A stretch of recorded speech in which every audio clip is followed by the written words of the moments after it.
আন্তর্জাতিক ক্রিকেট ক্যারিয়ারের পরন্ত বেলায় বাংলাদেশের বড় পোস্টার বয় সাকিব আল হাসান টি-20 বিশ্বকাপে খেলে ফেলেছেন ফরম্যাটটিতে নিজের শেষ ম্যাচ। এবার সম্ভবত ভারতের কানপুরে তার শেষ টেস্টও খেলা হয়ে গেছে, কারণ দক্ষিণ আফ্রিকার বিপক্ষে অক্টোবরে দেশের মাটিতে শেষ টেস্ট খেলতে চাইলেও সেটি অনেক জটিলতায় আবদ্ধ। তবে একটু নিশ্চিত যে টেস্টে বিরাট কোহলি ও সাকিবের শেষ দেখা হয়ে গেল। ফরম্যাটটিতে দুজনেই রোমাঞ্চকর দ্বৈরথ শেষে টাইগার অলরাউন্ডারকে স্মরণীয় মুহূর্ত উপহার দিয়েছেন কোহলি। ম্যাচ শেষে পুরস্কার বিতরণী অনুষ্ঠানের জন্য দুই দলের ক্রিকেটার জটলা পাকিয়ে দাঁড়ান বাউন্ডারি লাইনের কাছে।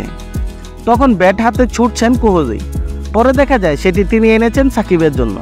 পরে নিজের ব্যাটটি বিদায়ী স্মারক হিসাবে সাকিবের হাতে তুলে দেন। বন্ধুর মতো কাঁধে হাত রেখে কিছু কথাও বলেন ভারতীয় মাস্টার ব্লাস্টার। হয়তো ভবিষ্যতের জন্য শুভকামনা জানিয়েছেন সাকিবকে। বাংলাদেশি তারকাও সহাস্যে তার জবাব দেন। কানপুরের গ্রিন পার্ক স্টেডিয়ামে আজ বাংলাদেশের 7 উইকেটে হারিয়ে 2-0 ব্যবধানে টেস্ট সিরিজ জিতেছে স্বাগতিক ভারত।